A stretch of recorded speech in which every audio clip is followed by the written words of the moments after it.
Hello there, folks. I'm JP. Welcome to JP5. I want to talk about a woman who died last week who meant a lot to me and to millions around the world. And she was, in my opinion, America's mother, Catherine O'Hara. What kind of mother am I?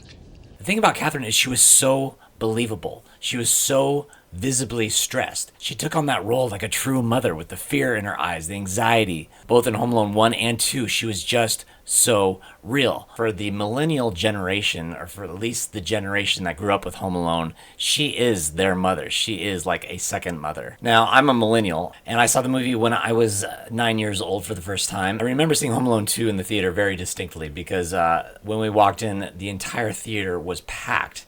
And the only open seats were in the very front. So when we got there, we sat in the front, had to look like this the entire film. And I also got some burnt popcorn, which I remember quite vividly. I love the scene in Home Alone 2 where Mr. McCallister is trying to tell her, hey, you shouldn't be out there in New York in the middle of the night. And her reply is, I'll be fine. The way I'm feeling right now, no mugger or murderer would dare mess with me.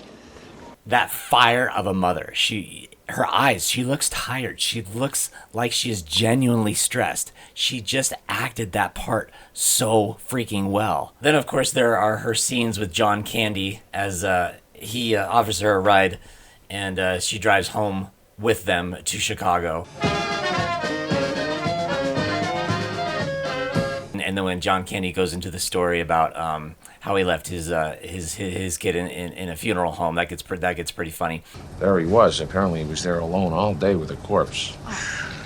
And then another one of my favorite parts is when Mr. and Mrs. McCallister are at the with the police officer, and they say, "Funny enough, we never lose our luggage," and then they both start laughing. Catherine's laugh at the end, how she trails off. And then she starts talking. He was left at home by accident last year. Is so well done. The way that she and John Hurd played off each other was perfect. He was kind of the slightly more relaxed father, where she was the more aggressive mother. If you were to use the Myers-Briggs type indicator, she really does play like the ESTJ, like the mother who like wants to be in control, wants everything right, is firm, but has a loving side. And of course, there's always the endless debate of what he did for a living and why he was so filthy rich. All right, this has been my tribute to America's mother, Catherine O'Hara. She'll have a special place in our heart. Like or leave a comment about how she affected you. All right, thanks, guys. Take care.